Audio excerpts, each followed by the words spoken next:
Olá meus caros, sejam bem-vindos a mais um vídeo aqui no canal e no vídeo de hoje nós vamos falar a respeito dos fósseis. Como os fósseis são formados, principalmente um dos fósseis mais importantes, que são os mais comuns, que são os fósseis de rochas sedimentares. Mas antes de eu explicar isso para você, eu quero dar um recado especial. Veja, você quer dar ao seu filho este livro aqui, História do Mundo para Crianças, e um curso a respeito de toda a história do mundo antigo, a história do povo hebreu, a história dos egípcios, dos persas, dos babilônicos, dos gregos, dos romanos, dos fenícios, enfim, de tantos outros povos, sem nenhuma ideologia, onde o seu filho vai aprender o conteúdo real da história, com aulas específicas para crianças, com conteúdos sem ideologias, com conteúdos muito bem organizados e explicados com uma didática específica. Além disso, seu filho vai receber caderno de exercícios para ajudar nas aulas e no aprendizado, apostilas, resumos de cada uma das aulas e também este livro aqui, o livro História do Mundo para Crianças. Se você tem interesse, então clica no link que está aqui na descrição e faça agora mesmo a sua pré-inscrição, porque no dia 11 de abril será aberta as inscrições e nós temos apenas 100 vagas. Por que nós temos apenas 100 vagas? Porque são apenas 100 livros que eu tenho no estoque. Então nós vamos enviar 100 livros para aqueles que adquirirem primeiro. Então aproveitem agora essa chance que vocês têm de adquirir algo cheio de conteúdo para os filhos de vocês e também quem é adulto que gosta de história também vai aprender muito, certo? Vamos lá. Como os fósseis então são formados? Vejam, nós temos vários tipos de fósseis, né? Nós temos os fósseis de rochas sedimentares, que são os mais comuns, aqueles que a gente vê nos livros didáticos, principalmente, que são aqueles fósseis que estão impressos na rocha. Você encontra animais, plantas, seres humanos, ossos, objetos que foram fossilizados, ou seja, como que se ocorresse uma impressão na rocha. Há fósseis petrificados, né? Ou seja, ocorreu um processo de petrificação, eles não são muito comuns e a gente encontra ali principalmente animais e objetos, né, nesse modelo de fósseis, mas eles são extremamente raros. Nós também temos os fósseis de ambar. Os fósseis de ambar são muito interessantes. Tem insetos, né? Somente insetos nesse fóssil de ambar, mas como se fosse assim uma pedra que cristalizou totalmente e ali dentro daquela pedra fica o inseto totalmente 100% conservado, diferente dos outros fósseis onde não fica a conservação total daquele animal, daquela pessoa, enfim. Nesses fósseis de ambar fica o inseto ali totalmente idêntico de como ele era. E nós temos os fósseis de gelo ou de turfeira, que são aqueles que a pessoa foi, né, tem seres humanos, animais que foram congelados, a pessoa foi congelada e ela ali também conserva em 100% do corpo, né, daquilo que você está estudando, do objeto, enfim, fica 100% conservado, conservação total, mas também é extremamente raro. Então hoje o que nós temos, o maior número de fósseis que eles existem, eles são de rochas sedimentares. E aí vem a grande questão: como se forma um fóssil de uma rocha sedimentar? A gente aprende na escola de uma maneira até um pouco burra, vamos dizer assim, né? Porque a gente aprende na escola achando que um fóssil, por exemplo, eu morri, né? Aí eu fui enterrado, por alguma razão aquele fóssil ele ficou ali, aquele corpo ficou ali e ele embaixo tinha uma pedra e então vai ocorrer uma impressão do meu corpo na rocha, vamos dizer assim. Não é bem assim que acontece. Ou alguns acham o seguinte: o peixinho morreu, aí ele cai no fundo da água, e aí ele fica lá embaixo, e aí ele fica em cima de uma rocha e passam milhões e milhões de anos, e aí ele fica impresso na rocha. Também não é desse jeito. Até porque peixe, quando morre, ele não afunda, ele boia, né? Então, como é que se forma um fóssil? Porque se a gente pegar e enterrar agora um animal, e olhar daqui uma semana, não vai ter mais nada ali, vai ter já poucos ossos, poucas coisas da carcaça do animal, porque os animais, vai ocorrer toda a desintegração, né? Vão vir insetos, larvas, tudo, e vão comer a carne daquele animal. Então, os fósseis, eles são uma prova do dilúvio, sabiam? Se você não sabe disso, eu indico que você assista o meu vídeo do dia de ontem, onde eu falei a respeito de como que ocorre de como ocorreu o dilúvio com a teoria das hidroplacas. Veja, os fósseis eles confirmam o dilúvio. Por que os fósseis confirmam o dilúvio?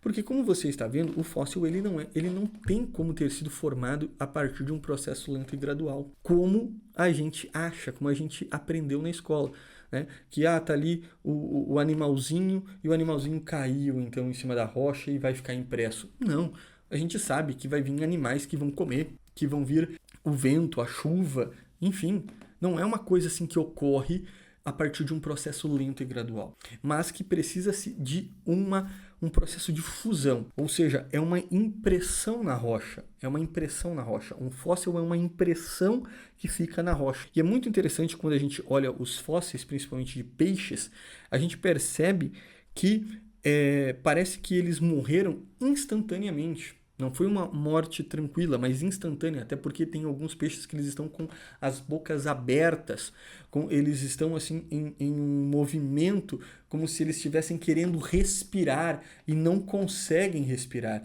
porque ocorreu ali uma fusão. Como é que ocorreu então? Como é que se forma um fóssil? Eu indico você pegar uma argila na sua casa e dividir ela em duas, pegar um osso de galinha, né, de uma coxa de galinha, pega 2 ossos, 2 coxas, né, come a coxa, se alimenta, sobrou os ossinhos, pega o filho, faz uma atividade, bota 2 pedacinhos de argila e você vai fazer o seguinte, numa você vai só largar o osso, você vai, largar o osso. Numa outra você vai largar e você vai apertar o osso na argila. Aí você vai levar esta argila para o sol. Uma só, o osso largado e outra grudado, apertado, né? Você pressionou o osso ali.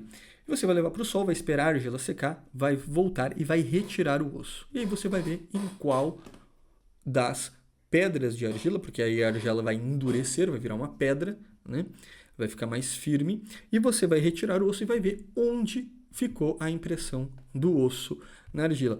Você vai ver com total certeza que a argila que recebeu o osso pressionada é ela quem vai manter ali aquela imagem do osso. Então, olha só, isso é muito interessante.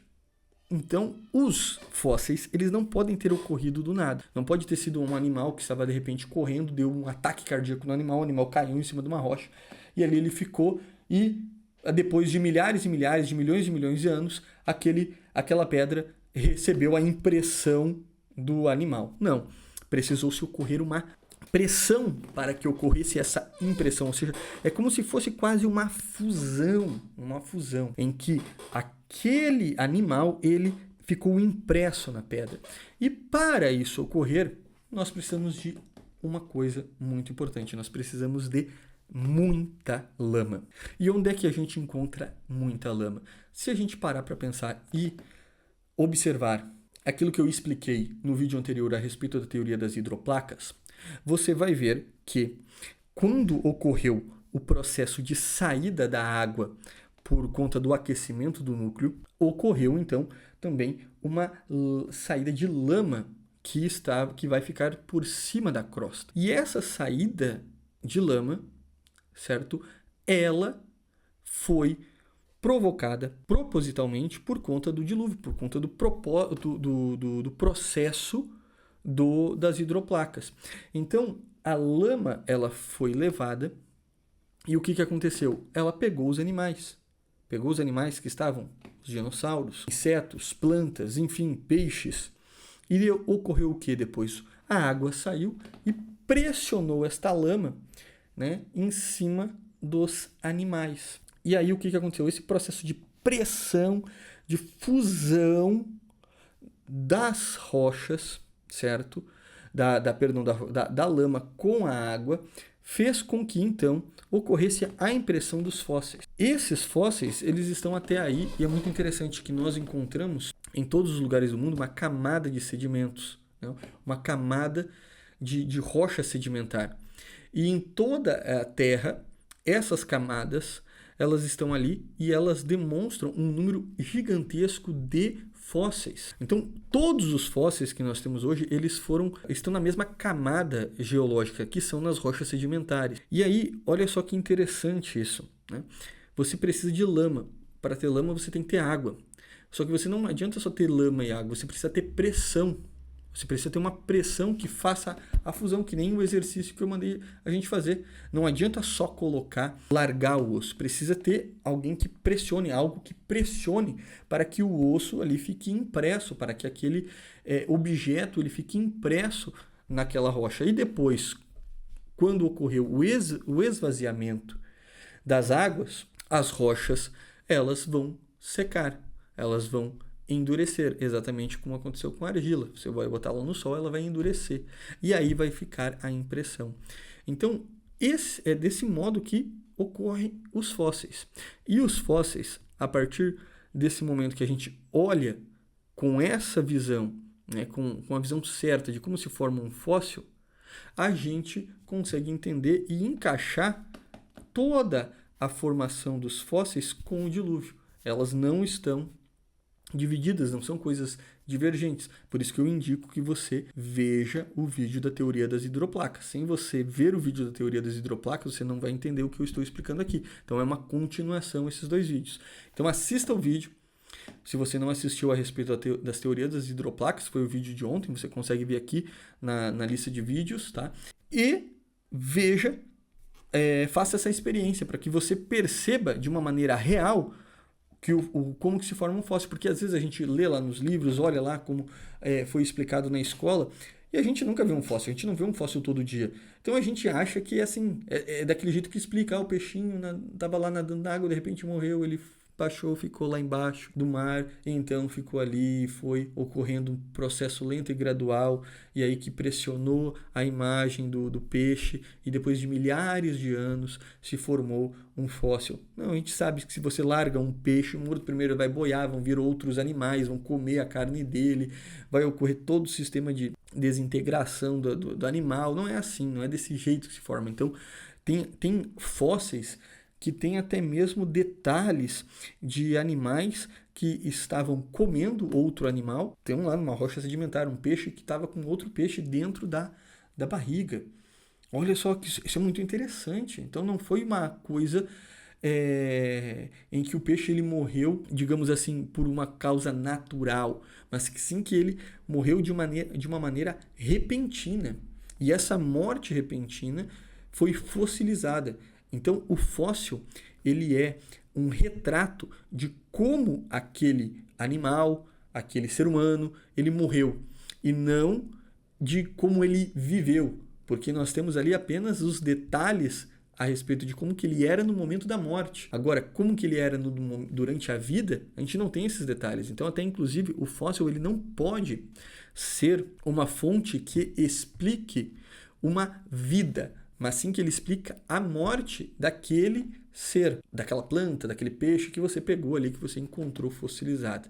Enfim, meus caros, então o vídeo de hoje eu queria falar um pouco a respeito disso, de como os fósseis se formam, para ilustrar para vocês de uma maneira real de que o dilúvio ele pode ter sido, sim, é um fato, e ele quem provocou propriamente essa camada de sedimentos, de lamas que nós encontramos em toda a Terra, onde há um número enorme de fósseis, porque os outros fósseis, os fósseis de gelo, os fósseis de ambar, os fósseis de petrificação são extremamente raros. Somente os fósseis de rochas sedimentares são aqueles que nós mais encontramos e que mostram como esses animais eles morreram, e para que eles morressem precisava de lama, precisava de água. Onde é que tinha lama? Onde é que tinha água? No dilúvio. Então tá aí, se inscreva no canal para você aprender mais a respeito da história real.